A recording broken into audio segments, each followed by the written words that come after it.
Hi అండి. అందరికీ నమస్కారం. Welcome to my channel. ఈ వీడియోలో ఈ రోజు నుండి పెన్షనర్లకి శుభవార్త. అందరూ తప్పక తెలుసుకోండి అని అప్డేట్ రావడం జరిగింది. సో, దీనికి సంబంధించిన పూర్తి వివరాలు ఈ వీడియోలో తెలుసుకుందాము.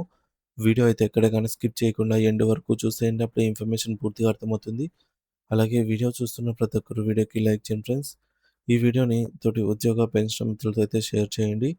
కొత్తగా మన ఛానల్‌ని చూస్తున్నవారు ఇంకా ఎవరైనా సబ్స్క్రైబ్ చేసుకోకుంటే వెంటనే మన ఛానల్‌ని సబ్స్క్రైబ్ చేసుకోండి.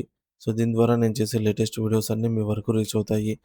ఇక ఆలస్యం చేయకుండా వివరాల్లోకి వెళ్ళిపోదాము. ఫ్రెండ్స్, విషయానికొచ్చినట్లయితే పెన్షనర్లకు శుభవార్త. 75 ఏళ్ల కల నెరవేరేనా? ఈపీఎస్ పెన్షన్ 3 రెట్లు పెరిగే అవకాశం. ఈరోజు మనకు పెన్షనర్లకు సంబంధించి ప్రభుత్వం కీలక నిర్ణయం తీసుకోబోతోందని ఒక ముఖ్యమైన సమాచారం అందింది.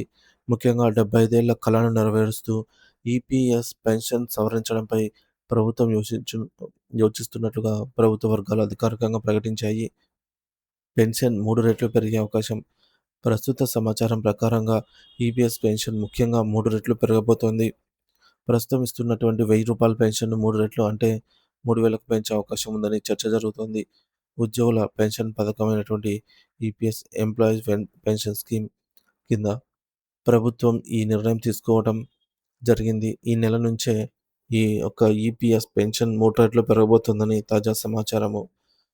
పెన్షనర్ల దీర్ఘకాలిక డిమాండ్.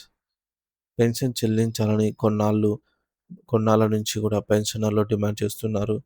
ముఖ్యంగా పెన్షన్‌ను కనీసం 7,500కు పెంచాలని విజ్ఞప్తి చేసిన నేపథ్యంలో ద్రవ్యోల్బణం పెరుగుదల మరియు ఉద్యోగుల ఆందోళనను దృష్టిలో ఉంచుకొని కార్మిక మంత్రిత్వ శాఖ పెన్షన్‌ను 3,000కు పెంచేందుకు సిద్ధమవుతున్నట్టు తాజా సమాచారం. కీలక ప్రతిపాదన ఆమోదం. కనీసం ఈపీఎస్ పెన్షన్ 3,000కు సవరించాలనే ప్రతిపాదనకు త్వరలో ఆమోదం తెలిపే అవకాశం ఉందని తెలుస్తోంది.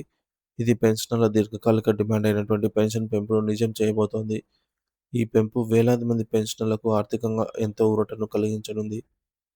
ఈ నిర్ణయంపై అధికారిక ప్రకటన వెలువడగానే మరిన్ని వివరాలైతే తెలియజేస్తాము.